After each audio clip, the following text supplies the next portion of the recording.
Thanks for having me, Gilbert. Yes, so we met at the PDAC, I believe, not long ago, and glad to have you with us here today again.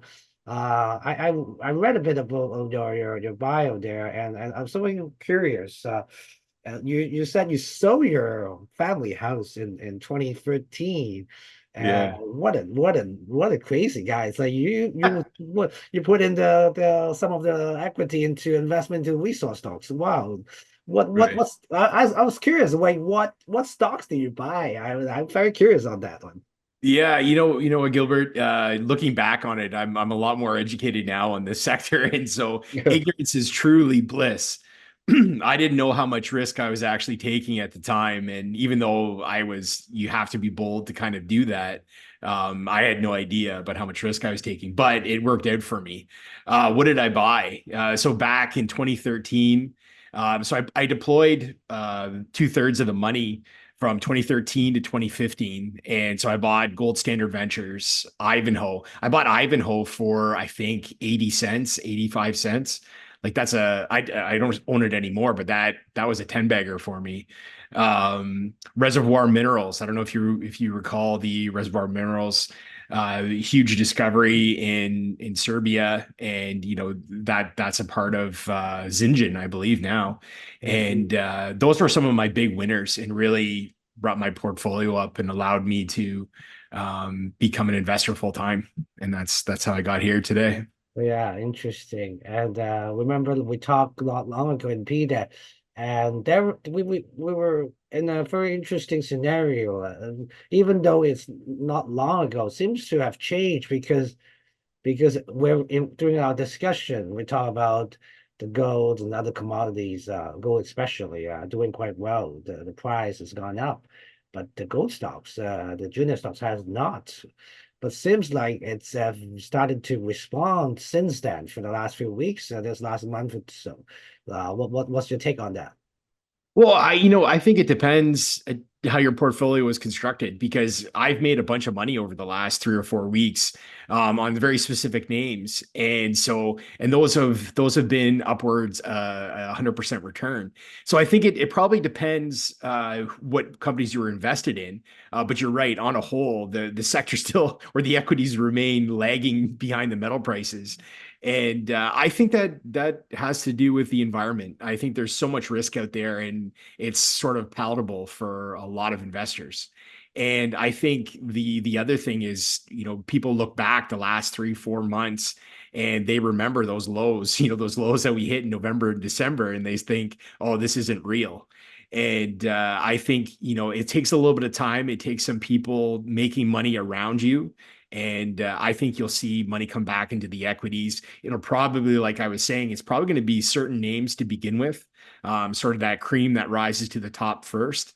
But then it will have its way of trickling down into the sector on a whole. And I think eventually it could be a tide that rises all boats. But right now, whether it's war in the Middle East, you still have the Ukraine-Russian conflict. Yeah. You've got inflation, creeping up. Canada, the US, across the West are having issues. Taxes are going up. Like we just saw in Canada last week, they're going to increase the capital gains income tax go next year. And so there's all these things that are sort of clouding, I think, the initial part of this move in the precious metals. But I think it's just a matter of time before it flips. Yeah, and even since the last time we talked, Golden's been hitting all-time highs. And people are curious how long this bull run will continue, and Right. uh, and certainly, of course, the geopolitical tensions, right? The Gaza and the Israel and Iran probably play a big part, right? Like, do you see that sort of settling down anytime soon, or what's your thoughts on that? Oh, that's a great question. I wish I knew. It's 100%, I think, included in that reason why the gold price is going up. When will it end? You know what, Gilbert, it's so hard to say because if you look at the situation everything that's involved. It takes someone much smarter than me to figure that one out. But what I'll say is this: is that not only do you have political tensions around the world increasing, those inflation concerns that we talked about, but I think Russia also was a big example to a lot of other countries about what can happen when financial sanctions, particularly by the U.S., are imposed. And I think that rush, maybe not necessarily out of the US dollar, but to buy something that's not simultaneously someone else's liability, and that's gold, is highly appealing. And I think that's what you're seeing. I think, most of the data, if you look at the gold reports, in Gold We Trust report over the last year or so, you can see that money has been flowing into the central banks, and particularly in the East or the BRICS. And this is a huge move, and I fully expect it to continue, especially when you mix in the geopolitical environment getting more and more uneasy and maybe on that brink of something worldwide. And so I think you're going to continue to see the gold price rise, even without that Fed pivot in interest rate policy, which I personally thought we were going to have to see for a defined move in gold and probably the equities. But it's not, it's definitely decoupled, and gold is going, But and I expect but it to stay that but way. does the U.S. Election play any part of this sort of behind the scene? What do you think? Sure. It's quite interesting, the dichotomy in the States right now politically, is basically between left and right. And we saw it in the last election in 2020 between Trump and Biden. And we're going to see it again this fall. And really, depending on who ends up being the winner, not only could it mean a lot for what happens internally within the US, but obviously on a global scale. I guess, like it or not, Trump, when he was in, looks like he basically avoided war at all costs. Biden, on the other hand, looks like he might be a little more prone to entering war or defending in some shape or form. How he's performed with Ukraine and Russia, the stance that they've decided to take, which is definitely on the aggressor side. I think, yeah, it's pivotal when it comes to geopolitics of the world, because the US remains the number one economy and probably the number one war machine, however you want to call it. And so they swing a big stick, and depending on who gets in, matters a lot. Yeah, it's kind of like ironic, right? When you think about you talk about Biden and Trump, and people always thought like Trump is the one who would always instigate, right? Always Yeah. try to get around and try to create something out of nothing and argue with people. Right. When you talk about going to war, Trump doesn't. In his span, he didn't go to war during his time, and Biden's already like it's kind of a different situation. That's right. That's right. So it'll be really interesting to see. Like, I'm really, whether it's left or right, like I'm libertarian at heart. I don't enjoy either side of government. But it'll be interesting because I would say that even though Trump hasn't shown propensity to go to war, who knows? Who knows what happens worldwide and how politically you get drawn into these things. This escalation between Israel and Iran is a big deal, and maybe that's something that can't be avoided if it escalates, no matter who's in charge in the US. So, we'll see. But I think, the conversely, I don't like to see my portfolio rise because of stuff like that. But it is good for gold. And I expect that to only continue and ramp up as we go into the fall in that US election. Do you invest in silver stocks too? Because silver is usually follow what gold does, right? Gold has already pushed for like rise for a little bit now. Like so, silver is starting to respond. Do you feel like silver stocks will have some potential there? Absolutely. Silver's definitely changed in the last 20 or 30 years, but maybe especially the last decade, it's definitely become more of an industrial metal. But I just think that the moves in silver will just become that much more volatile because of that. Because there is going to be a monetary demand for it, I think, moving ahead, and that just makes the swings that much higher. So yes, absolutely, I invest in silver companies. And I think the difference between the gold and silver markets is the size. There is so much choice across the gold market. There are so many good teams and projects to look at. Silver, on the other hand, if you want to look for primary silver mines, that have that, I would say a primary silver deposit or project has, well over 50% of the attributable revenue that this thing would create if it was a mine associated with silver. And there's just not a lot of them. And so your choice is pretty slim. And the other thing is that there is some jurisdictional risk you have to take to usually get these silver deposits. Mexico, to me, there's some risk there with what might be ahead at their federal level. And Mexico is one of the largest producers of silver in the world. And so what happens there, I think, again, trouble in Mexico is trouble for investors who have money there. But it's also another point to say that the silver price could have that much more upside potential if you have countries where they're huge producers and they have issues, whether they ban open pit mining, which I don't think they will, but they're talking about it.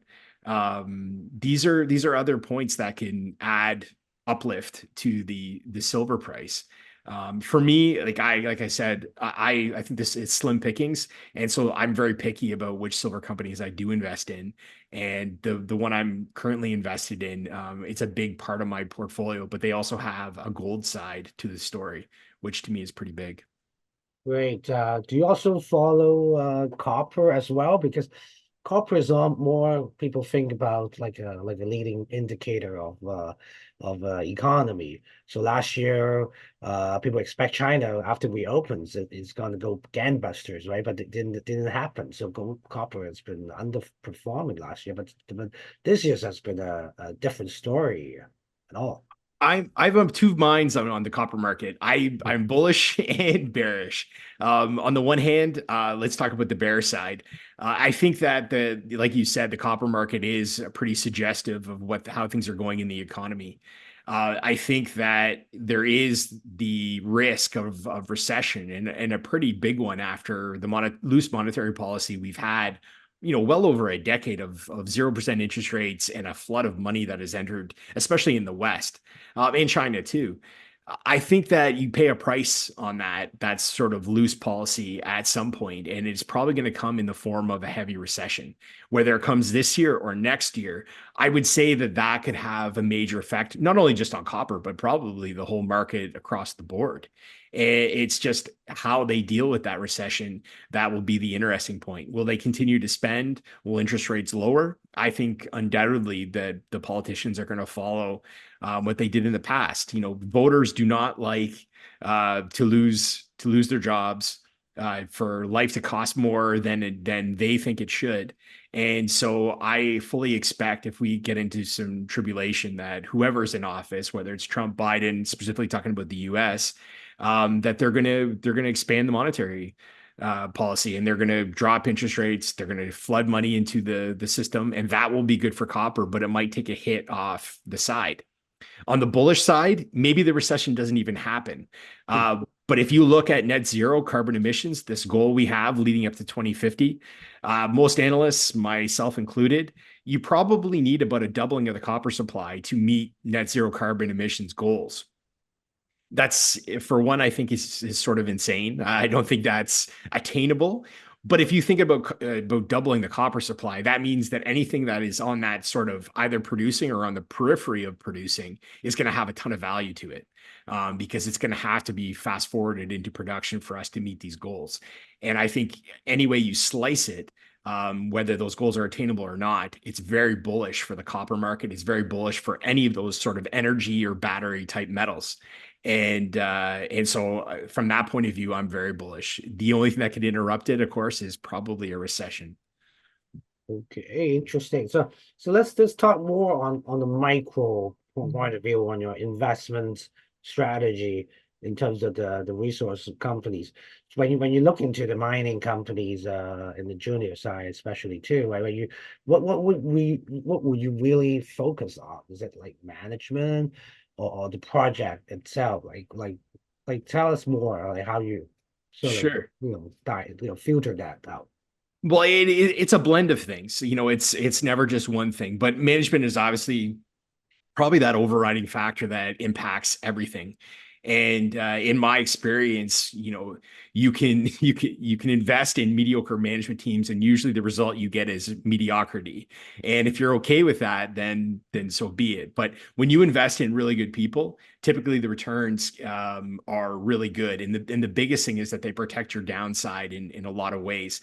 They usually have access to cash, which if you look at the last 2 years, there's a ton of companies that sort of fell off a cliff because they weren't able to raise cash, and they weren't able to raise cash at the right time.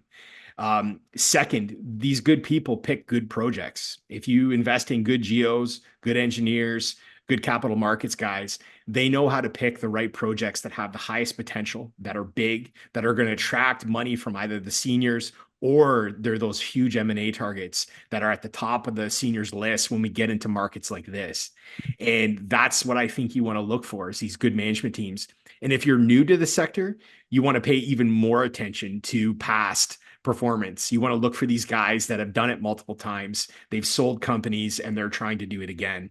And that really takes out, I think, a good portion of that risk associated with, how you can make mistakes with, investing in the wrong people and invariably the wrong projects.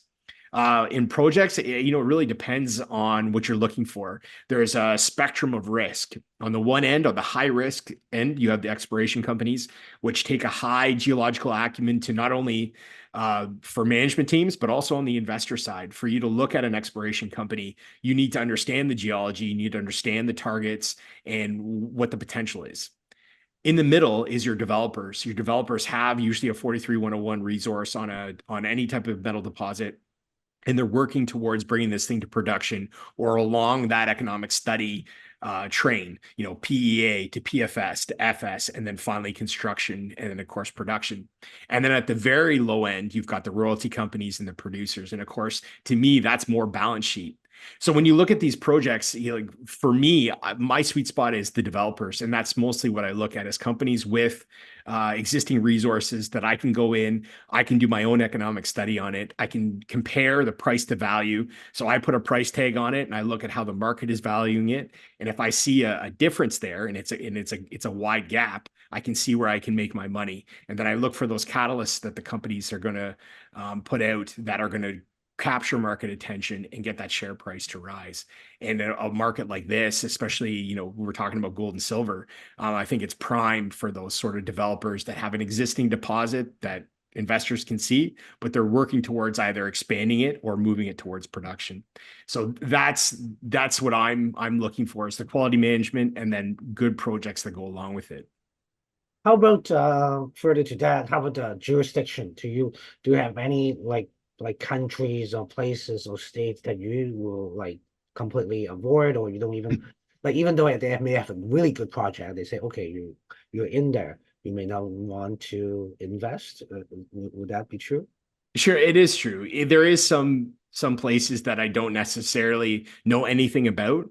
I would say overriding for me, price is the number one driver. Price is the number one de-risker for any investor. If you can find something that's really, really good and is selling for a huge discount to its underlying value, then to me, that always interests me almost regardless of where it is. But there are certain jurisdictions that are either in the midst of war or some social upheaval or just something I just do not want to touch, and I won't invest. But I do tend to watch a lot of things that are sort of in that category. And to me, there's ebbs and flows to jurisdictional risk, just like the share price going up and down. And so you want to find countries that have had some turmoil. Share prices have come back because of it, but they're good projects. And then you need, for me, I like to see a little bit of upswing. Maybe you see a political change. Maybe you see a flip from a left-wing government to a right-wing government, and they're going to push towards lower taxes and maybe more pro-business.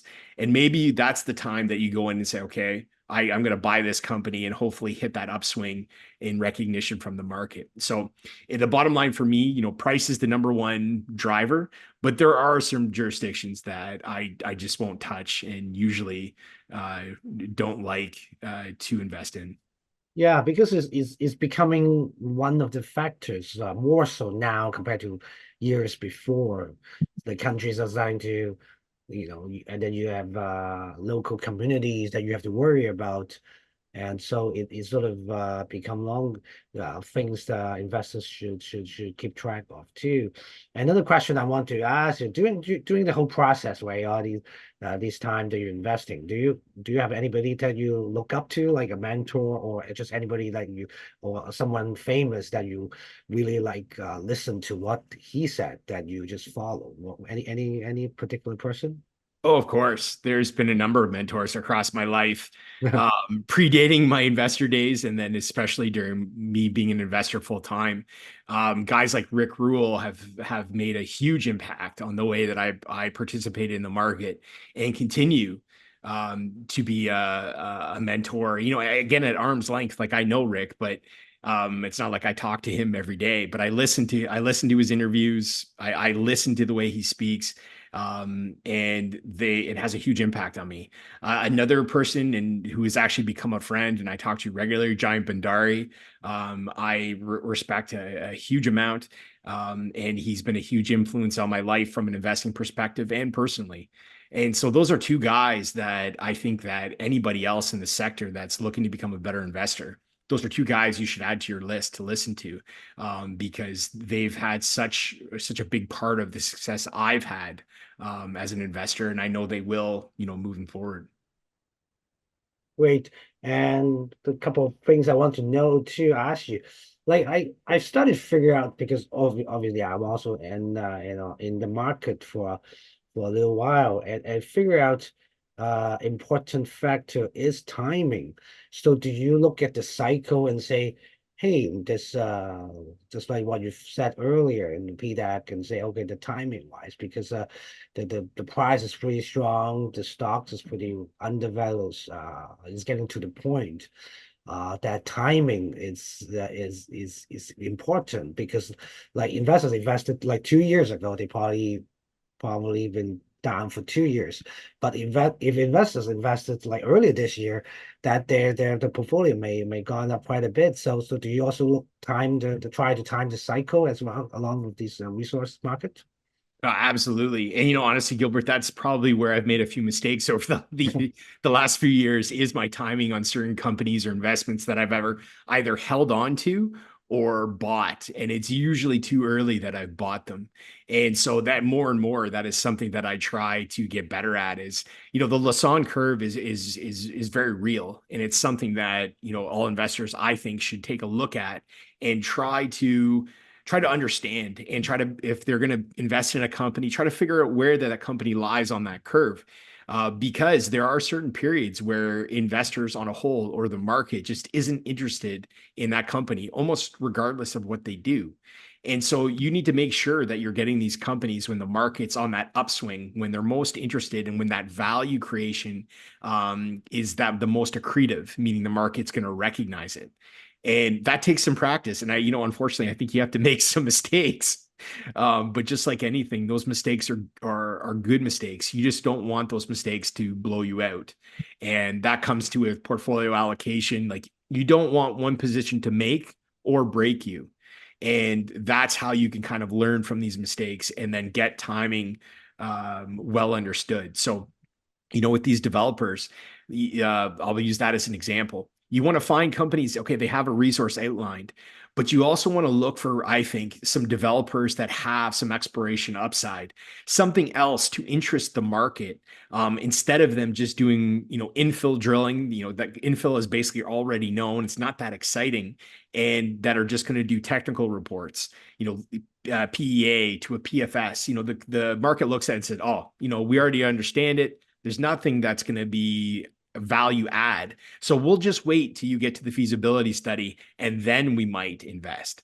You want to find something that maybe has the resource or a PEA, but hey, look, we can add 100,000 ounces or 1,000,000 ounces of gold in the next year or two through this exploration drilling. We're going to move it along strike. We're going to explore down dip, or there's somewhere else on that project where we have a nice juicy geochemical target that we want to drop a few drill holes in. So these exciting things are what excite the market and put the unknowns in the market to the forefront. And those unknowns are what people will pay for. If you look, one thing I've definitely learned is that people will pay more for hope than for reality. And what that means is if you look at exploration companies have essentially nothing. Yet you'll see an exploration gold company with a $50 million market cap, and they're looking for, let's say, 1 or 2 million ounces. Then you can compare that to a company who has 1 million or 2 million ounces in the ground, and they have a resource, and they'll have the same market cap. So it shows you that the market will pay more for the hope of finding it rather than the reality of having it. And so if you understand that concept and how to put your money in the market, I think that can also help you with being better at timing and making sure that you're buying companies at the right time to get the most value out of them. So to wrap this thing up, to follow up with that last statement, which stock do you have in mind that sort of give you that exploration potential? Sure. Since today our main topic is precious metals, gold and silver, I will be good if you talk about gold, either gold or silver stock that you think of. Yeah, well, I've got the perfect pick for you then, Gilbert. So, and this is this is the company, my largest gold and silver position. It's a developer. It has both gold and silver in its deposit. They just completed a PFS. The company is called AbraSilver. The ticker is ABRA. They've got their Doblilos project in Argentina in the Salta province. They've got around 3.2 million ounces in gold equivalent ounces, and the grade is actually relatively high. I forget what the exact grade in gold equivalent terms is, but it might be around 2 grams. And this is all in oxides. This stuff is highly, it's right at surface. It's very economic. They just finished a PFS. And then on the exploration front, they've got a number of targets surrounding it. These epithermal deposit, they have a number of different targets around it, like the Jack Zone that they discovered last year, and have outlined a huge amount of high-grade silver ounces at surface. And to me, AbraSilver gives you all of that upside still in the market. And if you look, it's got great volume on its shares on a daily basis. There's enough people that know it. It's a great management team. They've got access to cash. They've got all those points that I look for in terms of a good investment within the junior sector. And I think they're up the list on M&A targets, especially with Argentina opening up with the election of Milei. And I think there's going to be a lot more eyes on AbraSilver moving forward. So I think that's a company, if you're interested in gold and silver, that's something you want to look at. Great. It's been a pleasure talking to you again, Brian, Oh, today. thanks for having me, Gilbert.